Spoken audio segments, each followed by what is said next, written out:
안녕하십니까? 마지막 사명을 찾아오신 성도 여러분을 진심으로 환영합니다. 예수께서는 마태복음 5장 13절에서 이런 말씀을 주셨습니다. 너희는 세상의 소금이니 소금이 그 맛을 잃으면 무엇으로 짜게 하리요? 그 후에는 아무 쓸모없어 다만 밖에 버리워 사람에게 밟힐 뿐이냐. 소금이 가지고 있는 그 짭짤한 맛과 부패를 막는 그 특성이 없으면 어떻게 될까요? 사람들이 소금을 길바닥에 버릴 것입니다. 왜냐하면 전혀 쓸모가 없기 때문에 그렇게 하는 것입니다. 소금만이 가지고 있는 그 짭짤한 맛을 잃어버리면 소금은 그냥 하얀 가루입니다. 쓸모없는 것이 되어버리고 마는 것입니다. 마찬가지입니다. 그리스도인이 낼 수 있는, 그리스도인만이 낼 수 있는 그 독특한 맛과 부패를 막는 특성을 잃어버리면 우리는 이 세상에서 전혀 쓸모가 없는 사람이 되고 맙니다. 그리스도인만이 낼 수 있는 그 독특한 맛은 우리가 주 안에서 거듭났을 때 받는 그리스도의 성품을 말하는 것입니다. 예수께서 우리 마음속에 거하시면 그리스도인만이 가질 수 있는 짭짤한 성품과 신앙을 갖게 되는데, 그것을 잃어버리면 거룩한 분위기를 잃어버리게 돼서 내 자신뿐 아니라 주변에 사는 사람들의 부패를 막을 수 없게 되는 것입니다. 영적 감화력을 잃어버리게 되는 것입니다.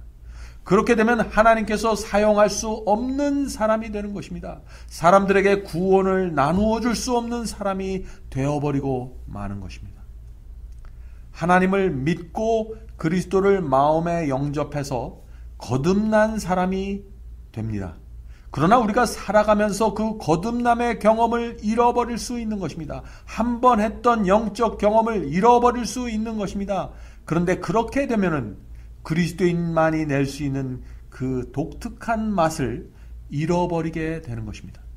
오늘날 교회 안에 맛을 잃어버린 교인들이 얼마나 많은지 모르겠습니다. 그 소금의 맛을 잃어버린 교인들 얼마나 많은지 모르겠습니다. 영적인 경험을 잃어버렸기 때문에 그 소금의 맛을 잃어버리게 된 것입니다. 그런 그리스도인은 참담한 삶을 살아가게 됩니다.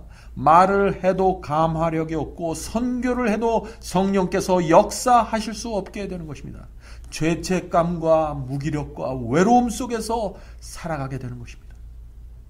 저 밖에 있는 세상 사람이 이기적으로 살고 자신만을 생각하면서 살면은 아무도 그 사람을 보면서 실망하거나 놀라지 않습니다.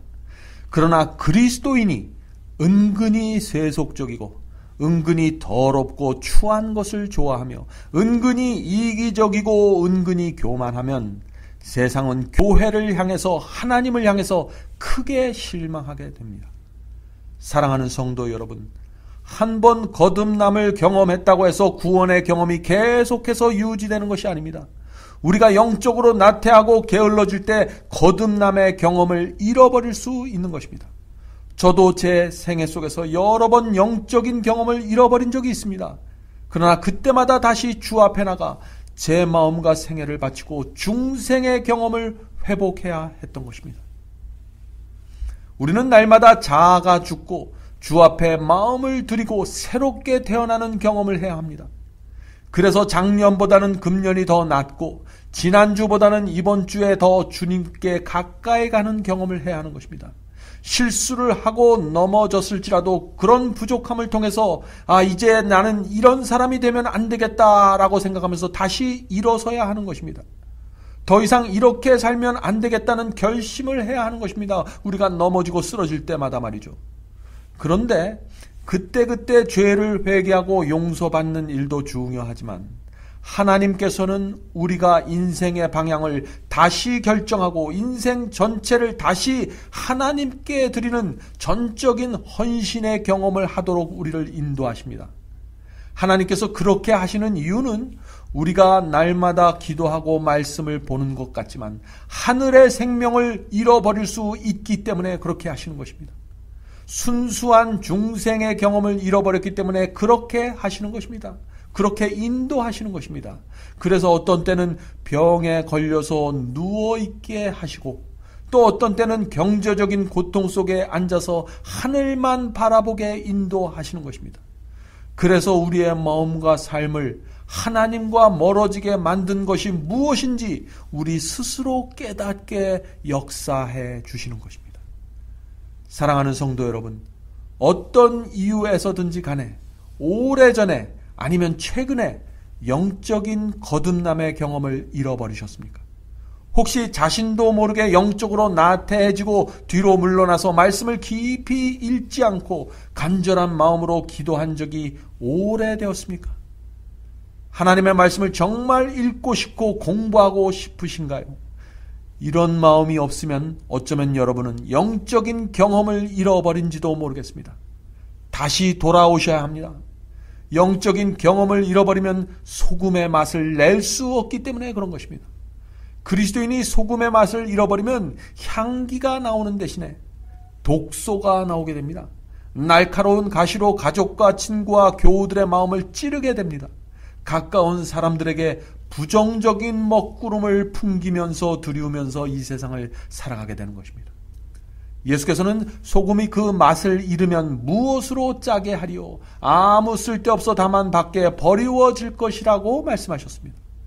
우리는 아무 생각 없이 살아갈지 모르지만 하나님께서는 우리가 어떤 맛을 내고 어떤 분위기를 주변 사람들에게 전하면서 사는지 정확하게 아십니다. 지금 여러분의 마음속에 소금이 있습니까? 다른 사람들이 실망 속에 있을 때 환한 격려와 친절을 전하는 그 소금과 같은 영적 경험이 지금 우리 마음속에 있습니까? 다른 사람이 유혹에 쓰러지고 타락하려고 할 때 그들을 붙들어주는 그 소금과 같은 능력이 우리 마음속에 있나요? 남들이 영적으로 흔들릴 때 말하지 않고 설교하지 않더라도 조용한 감화와 감동과 죄책감을 전달할 수 있는 영적인 소금이 우리 마음과 생애 속에 있습니까? 그것이 바로 소금이 짠맛을 가지고 있는 경험이 되는 것입니다. 그런데 그 짠맛이 없으면 어떻게 해야 될까요? 간절한 심령으로 기도해야 합니다. 주님께 나가 주여 제가 짠맛을 잃어버렸습니다. 제 마음속에 다시 소금을 넣어 주시옵소서라고 기도하셔야 되는 것입니다.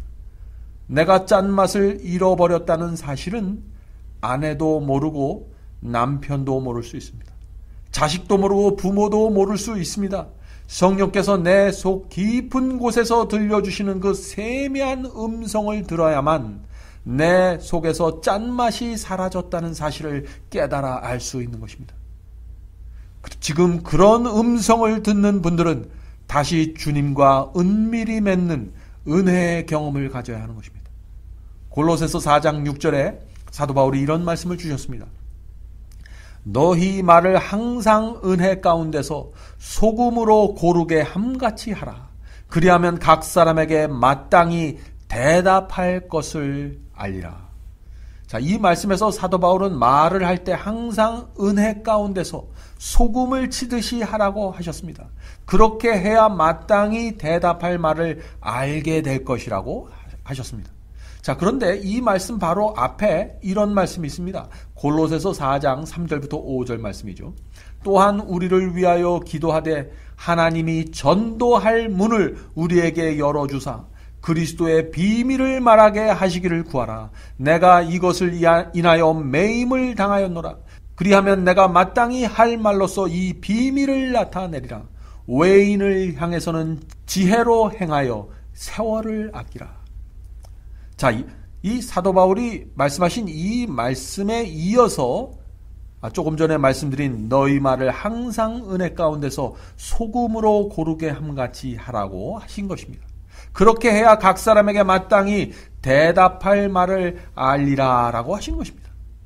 자, 여기서 이 말씀 전체에서 바울이 무엇을 말하려고 하는 것입니까? 전도할 때, 말씀을 나눌 때, 아니면 우리 주변 사람들과 대화하고 영적인 감화력을 끼치려고 할 때 우리가 어떤 마음을 가지고 어떤 말씨와 태도로 해야 할지를 설명한 것입니다. 예수님의 생애에서 우리는 이러한 모본을 볼 수 있습니다. 예수께서는 마음이 가난한 자와 병든 자와 고통당하는 자들을 보시면서 그들을 마음에 품으시고 동정하고 위로하셨습니다. 그러나 바리새인과 율법사들에게는 회칠한 무덤이라는 강력한 책망을 주셨습니다. 그래서 많은 원수들이 예수님을 향해서 원수가 되었던 것입니다. 자, 그런데 예수께서 그렇게 하신 이유가 무엇일까요? 그들을 구원하시기 위해서였습니다. 동정도 구원하시기 위해서 하신 것이고 책망도 구원하시기 위해서 하신 것입니다. 예수님의 그러한 태도 때문에 핍박을 받으시고 어려움을 당했지만 예수께서는 끝까지 그 길을 걸어가셨습니다. 또 예수께서는 마음이 준비되어 있지 않는 사람에게는 때때로 침묵을 지키셨습니다. 왜냐하면 마음 준비가 되지 않은 사람에게 아무리 진리를 전하고 말을 해도 아무런 변화가 일어나지 않기 때문에 그런 것이죠. 오히려 그런 사람들은 뒤돌아서서 공격하고 비난할 여지를 남기게 되는 것입니다. 성령께서 역사하지 않으면 어떤 열매도 거둘 수 없고 어떤 결과도 남겨질 수 없는 것입니다. 그래서 우리가 다른 사람들을 구원하는 것은 기도로 하는 것입니다. 우리가 주변 영혼들을 위해서 기도할 때 우리 마음속에 그들에 대한 사랑과 동정과 관심이 생기게 됩니다. 그런 마음과 자세로 영혼들을 접하고 만날 때 성령께서 우리의 말과 태도 속에 은혜로운 소금을 쳐주시게 되는 것입니다. 그래서 영적인 분위기가 전달될 수 있게 되는 것입니다. 그러므로 다른 사람들을 돕거나 선교할 때, 그들과 대화할 때 기도로 하는 것이지 말로 하는 것이 아니라는 사실을 우리가 기억해야 합니다. 사랑하는 성도 여러분, 목마르지 않은 말에게 물을 먹여보신 적이 있습니까? 말을 물통에 끌고 가서 억지로 물 먹이기 위해서 머리를 쳐박으면 몸부림을 칩니다. 또 때때로 뒷발로 그 물 먹이는 사람을 걷어차려고 합니다. 자, 그런데 말에게 물을 먹일 수 있는 좋은 방법이 있습니다. 자, 그것이 무엇일까요? 말에게 소금을 먹이는 것입니다. 소금을 먹이면 어떻게 될까요? 말이 심한 기가를 느끼게 됩니다. 마찬가지입니다. 우리가 영혼들에게 말씀을 나누고 전할 때 그런 방법을 택해야 하는 것입니다. 자, 여기에 두 가지 방법이 있습니다. 첫 번째 방법은 그 영혼이 목마름과 갈증을 느낄 때까지 기다리는 것입니다.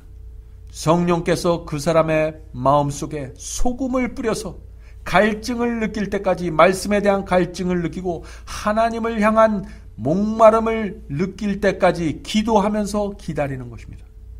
우리가 이렇게 기도하면서 기다릴 때 성령의 기이한 섭리를 통하여 그 사람의 마음과 생애 속에 성령께서 소금을 뿌려 가시는 것입니다. 소금을 맞을 때 많은 사람들이 통증을 느낍니다. 쓰라림을 느낍니다. 외로움을 느낍니다. 그래서 갈증을 느끼게 되는 것입니다. 그럴 때 우리가 그런 사람들에게 접근해서 말씀을 나누는 것입니다. 자, 두 번째 방법이 있습니다. 두 번째 방법은 그들이 영적으로 심한 갈증을 느낄 수 있는 진한 소금기가 있는 말씀을 전해야 합니다. 아무 말씀이나 전하는 것이 아닙니다. 적당한 때 적당한 말씀을 전해야 하는 것입니다. 성령께서 크게 역사하실 수 있는 그런 말씀을 전해야 하는 것입니다. 그렇게 해야만 영혼들이 자신의 상태를 보게 되고 생명수를 간절히 원하게 되는 것입니다. 이렇게 되기 위해서는 무엇이 필요한가요? 내 속에 소금이 있어야 됩니다. 새로운 중생의 경험, 내 인생 전체를 다시 주 앞에 바침으로써 하늘에서 내려오는 그 소금기로 내 마음이 절여져야 하는 것입니다. 자, 제가 한 가지 예화를 들어드리겠습니다. 어떤 집사님이 계신데 그 집사님은 정말 신앙이 또 열심히 하늘을 찌르는 분이었습니다. 그런데 그 남편은 신앙이 없었습니다. 관심이 없었습니다. 그 여집사님은 그래서 남편이 신앙이 없기 때문에 남편을 늘 못마땅한 눈으로 바라보았습니다. 그래서 사람들 앞에서 남편에 대해서 말할 때 심지어 우리 남편은 믿음이 없어서 큰 문제야 라고 그렇게 타박하기도 했습니다. 오랜 세월 동안 남편은 부인에게 항상 어떤 느낌을 받으면서 살았을까요? 늘 얻어맞는 느낌으로 살 수밖에 없었습니다. 남편의 마음에 상처를 받게 된 것입니다. 부인에 대해서는 또 영적인 열등감을 느끼게 되었습니다. 이런 상태에서는 하늘의 생명수를 받을 수가 없는 것입니다. 물론 그 여집사님은 남편을 사랑하기 때문에 왜 이렇게 믿음이 없냐는 식의 말을 했던 것이죠. 또 남편도 부인을 사랑했습니다. 부인을 사랑하기 때문에 부인에게 그런 구박을 받으면서도 부인이 가자고 하는 집회를 모두 따라다녔던 것입니다. 그런데 문제는 남편의 마음이 영적으로 준비되지 않았다는 것입니다. 물을 마실 준비가 되지 않은 것입니다. 준비되지 않았는데 억지로 남편의 입을 벌려서 물을 마시게 하려고 애를 쓰는데 물을 먹지 않으니 그 여집사님의 마음이 참 답답했던 것입니다. 자, 이런 상황에서 우리가 어떻게 해야 할까요? 바로 기도해야 하는 것입니다. 그것이 그리스도인의 마음과 생애가 소금이 되는 비결이고 지혜입니다. 강제로 생명수를 먹이려고 하지 말고 내 마음과 생애로부터 소금의 짠맛이 흘러나가서 남편을 소금기로 절일 수 있도록 기도해야 하는 것입니다. 이것이 신앙을 전하는 그리스도인이 감당해야 하는 인내이고 고난의 십자가입니다. 물론 남편의 마음이 강팍해서 끝까지 하나님의 말씀을 거절할 수 있습니다. 그러나 이것이 성령께서 역사할 수 있는 유일한 방법이라는 사실을 우리가 잊지 말아야 합니다. 우리의 자녀를 키울 때도 마찬가지입니다. 목마르지 않는 자녀들에게 물을 먹이기 위해서 억지로 시냇가로 끌고 가면 말씀을 먹일 수 없을 뿐만 아니라 끌고 가는 도중에 부모와 자녀 사이의 관계도 망가지고 깨어지게 되는 것입니다. 또 자녀에게 이런 말을 하면은 또 최악의 상황이 되는 것이죠. 저 장로님 아들은 공부도 잘하고 신앙도 좋은데 너는 왜 이렇게 사니? 우리는 자녀들에게 그런 말을 하게 될 때 자녀들의 마음속에 돌이키기 어려운 상처를 주게 됩니다. 우리는 그런 말을 하지 말아야 하고 그런 생각도 하지 말아야 합니다. 우리 마음속에 그런 생각이 있으면 그런 분위기의 말이 흘러나가게 되기 때문에 그렇습니다. 그렇게 되면 자녀들의 마음문이 굳게 닫혀버리고 말게 되는 것이죠. 자녀들에게 말씀의 물을 먹이기 위해서 애를 써야 하지만 자녀의 선택과 자유를 존중해 주어야 합니다. 하나님께서 우리를 구원하실 때도 그렇게 하시는 것입니다. 억지로 구원을 강요하지 않으십니다. 하나님께서는 진리를 보여주시고 가르쳐 주지만 우리가 그것을 붙잡고 좁은 길을 걸어가도록 안내하고 호소하지만 협박하거나 강요하지 않으십니다. 우리 앞에 지옥불을 내세우고 우리를 천국문으로 밀어넣으려고 하지 않으십니다. 하나님께서는 성령을 통해서 우리와 대화하시면서 우리가 자원해서 드리는 결정과 헌신을 받아주십니다. 우리가 우리의 자녀들을 기를 때도 마찬가지고 우리가 우리의 남편과 아내와 주변 사람들에게 하나님의 말씀을 전할 때도 마찬가지다 하는 것입니다. 고통을 많이 당한 사람은 기다리는 법을 배우게 됩니다. 솔로몬 왕도 고난의 인생을 다 산 후에 이런 말씀을 남기게 되었습니다. 지금 드리는 이 말씀 속에서 우리 모두 깊은 지혜를 배우게 되길 제가 간절히 바랍니다. 전도서 3장 1절부터 10절을 읽겠습니다. 천하에 범사가 기한이 있고 모든 목적이 이룰 때가 있나니 날 때가 있고 죽을 때가 있으며 심을 때가 있고 심은 것을 뽑을 때가 있으며 죽일 때가 있고 치료시킬 때가 있으며 헐 때가 있고 세울 때가 있으며 울 때가 있고 웃을 때가 있으며 슬퍼할 때가 있고 춤출 때가 있으며 돌을 던져 버릴 때가 있고 돌을 거둘 때가 있으며 안을 때가 있고 앉는 일을 멀리할 때가 있으며 찾을 때가 있고 잃을 때가 있으며 지킬 때가 있고 버릴 때가 있으며 찢을 때가 있고 꿰맬 때가 있으며 잠잠할 때가 있고 말할 때가 있으며 사랑할 때가 있고 미워할 때가 있으며 전쟁할 때가 있고 평화할 때가 있느니라. 일하는 자가 그 수고로 말미암아 무슨 이익이 있으랴. 하나님이 인생들에게 노고를 주사 애쓰게 하신 것을 내가 보았노라. 하나님이 모든 것을 지으시되 때를 따라 아름답게 하셨고 또 사람에게 영원을 사모하는 마음을 주셨느니라. 사랑하는 성도 여러분, 이것이 인생의 길흉화복을 모두 하나님께 맡긴 그리스도인이 말하고 살아가는 모습입니다. 우리가 이런 신앙과 마음으로 살아갈 때 영혼을 구하시고 열매를 맺는 성령의 역사에 참여할 수 있게 되는 것입니다. 그것이 예수께서 말씀하신 너희는 이 세상의 소금이니라는 말씀의 의미입니다. 그럼 다음 시간에 다시 뵙겠습니다. 안녕히 계십시오.